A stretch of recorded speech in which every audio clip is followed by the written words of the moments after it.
உரிமையின் அடிப்படையில் அதை பரப்புரை செய்வது, அதை மக்களுக்கு போதிப்பது, அதன் வழியில் நடப்பது, இதெல்லாம் இந்த இந்திய அரசியலமைப்பு சட்டத்திலே இருக்கிறது. எனவே இதை நினைவு கூறும் வண்ணமாக நாம் எல்லாம் ஒன்று கூடியிருக்கிறோம். அல்லாஹ் இனி வரக்கூடிய காலங்களிலும் நமக்கு நல்ல சுபிட்சத்தை, சகோதரத்துவத்தை, சமூக நல்லிணக்கத்தை பேணி சந்தோஷமாக ஒருவருக்கொரு ஒற்றுமையாக இணக்கமாக வாழக்கூடிய தௌஃபீக்கை தருவானாக. இந்த தேசிய கொடி இருக்கிறது, அல்ஹம்துலில்லாஹ், இந்திய சட்டத்தின்படி, அரசியலமைப்பு சட்டத்தின்படி இந்த தேசிய கொடியை வடிவமைத்து கொடுத்தவரே, இதை உருவாக்கி வடிவமைத்து கொடுத்தவரே சுரையா என்கிற ஒரு இஸ்லாமிய பெண்மணி. அவருடைய கணவர் பத்ருத்தீன். இருவர் மூலயமாகத்தான் இந்த தேசிய கொடியை வடிவமைக்கப்பட்டிருக்கிறது. இந்த நாட்டுக்கு அதிக பெருமை சேர்த்தவர்களே நாம் தான். வரலாறு பேசுகிறது. முழுக்க முழுக்க இந்த சுதந்திரம் என்பது வெறுமனே ஒரு 100 வருஷத்துல, ஒரு 50 வருஷத்துல இந்த நாடு சுதந்திரம் கிடைச்சது அப்படி அல்ல. 250 வருஷமாக முழுக்க முழுக்க இஸ்லாமியர்களும் கடைசி ஒரு 3 வருஷத்தில் நம்முடைய அனைத்து மதத்தவர்களும் சேர்ந்து இந்த நாட்டுக்காக சுதந்திரம் வாங்கி கொடுத்திருக்காங்க. இந்த பிளாகுக்கு, இந்த தேசிய கொடிக்கு தனி கண்ணியம் இந்த இந்திய அரசியலமைப்பு சட்டத்தில் நிறைய சட்டத்திட்டங்கள் இருக்கு. இந்த பிளாக் என்பது செவ்வக வடிவில் தான் இருக்க வேண்டும். செவ்வக வடிவில் தான் இருக்க வேண்டும். ரவுண்டோ, ஒரு சதுரமோ வட்டமாக இந்த பிளாக் இருக்கக்கூடாது. அப்படி யாராவது வடிவமைச்சா இந்திய அரசியல் சட்டத்தின்படி குற்றம், கடுமையான தண்டனை குற்றமாகும் என்பதாக சொல்லி காட்டுகிறார்கள். அதே போல சுதந்திர தினத்தன்னைக்கு இந்த பிளாக், தேசிய கொடி என்பது கீழிருந்து மேலாக ஏற்ற வேண்டும். இதுவே ரிபப்ளிக் டே அன்னைக்கு, குடியரசு தினத்தன்னைக்கு, இந்திய அரசியலமைப்பு சட்டம் உருவாக்கப்பட்ட அன்னைக்கு மேல பெரிய கொடியை கட்டி வச்சிருவோம். இன்ஷால்லா அங்க கீழே இருந்து இழுத்து விடுவாங்க, ஸ்க்ரோல் பண்ணுவாங்க. அந்த மாதிரிதான் இதோடைய சட்டத்திட்டம்.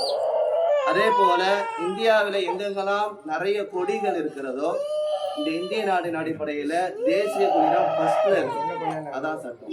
ஆர்டர் வைஸ்ல தேசிய கொடிதான் ஃபர்ஸ்ட் இருக்கும். வெளிநாட்டுல இருந்து தூதர் அவங்க யாராவது வராங்க, சீஃப் கெஸ்ட் யாராவது வராங்கன்னா அவங்கள போய் வரவேற்கும் பொழுது வலது பக்கமாக நம்ம தேசிய கொடி இருக்கணும். வரக்கூடிய நாட்டவர்கள் அவங்களுடைய கொடி இடது பக்கமா இருக்கு. நிறைய சட்டத்திட்டங்கள் இருக்கு. இதோடைய வண்ணங்கள் கீழே பச்சை, நடுவில் வெள்ளை, மேல காவி நிறம். இந்த நிறங்கள் கூட மாற்றி அமைப்பதற்கு சட்டப்படி குற்றம் என்பதாக சொல்லுகிறார்கள். இதெல்லாம் அழகிய வடிவமைப்பு செய்து கொடுத்தவர் சுரையா பத்ருத்தீன். அவரை நாம் மறக்க முடியாது. சுதந்திர தினத்தன்னைக்கு நாட்டிலே முதல்வர்களும் பிரதமர்களும் கொடியேற்றுவார்கள். குடியரசு தினத்தன்னைக்கு நாட்டிலே ஜனாதிபதிகளும் ஆளுநர்களும் ஏற்றுவாங்க. இந்த மாதிரி சில சட்டத்திட்டங்கள்லாம் இருக்கு. அதே போல வரக்கூடிய சீஃப் கெஸ்ட் வெளிநாட்டுல இருந்து இங்க வராங்கன்னா நம்ம கொடி வலது பக்கமா இருக்கணும், அவங்க கொடி இடது பக்கமா இருக்கணும். அவங்க எந்த ப்ரோக்ராம்ல கலந்துக்கிட்டாலும் நம்ம கொடி அங்க ஃபர்ஸ்ட்ல இருக்கணும் என்பதாக சட்டம். இல்லைன்னா அவங்க ப்ரோக்ராம்லயே கலந்துக்க முடியாது. திருப்பி வழி அனுப்புகிற பொழுது நம்ம கொடி இடது பக்கமும் அவர்கள் கொடி வலது பக்கமா இருக்க வேண்டும் என்பதுதான் இந்த தேசிய கொடியுடைய ரூல்ஸ் என்பதாக பார்க்கிறோம். எனவே இந்த நாட்டை நாம் மதிக்கிறோம். இந்த நாட்டினுடைய அரசியலமைப்பு சட்டத்திட்டத்தை பேணி வாழுகிறோம். இந்த கொடியை வடிவமைத்து கொடுத்தவர் முழுக்க முழுக்க நம்முடைய இஸ்லாமிய பெண்மணி சுரையா பத்ருத்தீன் என்கிற இஸ்லாமியர்கள். முழுக்க முழுக்க இந்த தேசத்திற்காக பாடுபட்டிருக்கிறோம்.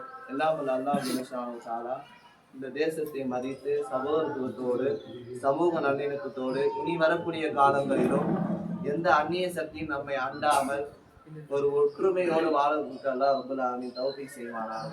நாட்டிலே அமைதியை ஏற்படுத்துவானாக. நல்ல ஆட்சியாளர்களை தருவானாக. அனைத்து மக்களுக்கும் நீதமாக நடக்கக்கூடிய தௌஃபீக்கை தருவானாக. இந்த நல்ல நாளிலே நமக்கு அல்லாஹ் ரப்பல் ஆலமீன் புத்துணர்ச்சியை தருவானாக என்கிற நல்ல துவாவோடு இன்ஷால்லா நாம் நிறைவு செய்வோம். வாக்கிருந்தான அல்ஹம்துலில்லாஹி ரப்பில் ஆலமீன். சின்ன துவாவோடு آمين. الحمد لله رب العالمين. حمد يوافي نحو ويكافي مزيدا واعف عنا يا كريم يا رحيم يا الله. اللهم صل وسلم على سيدنا ونبينا مولانا محمد وبارك وسلم عليه.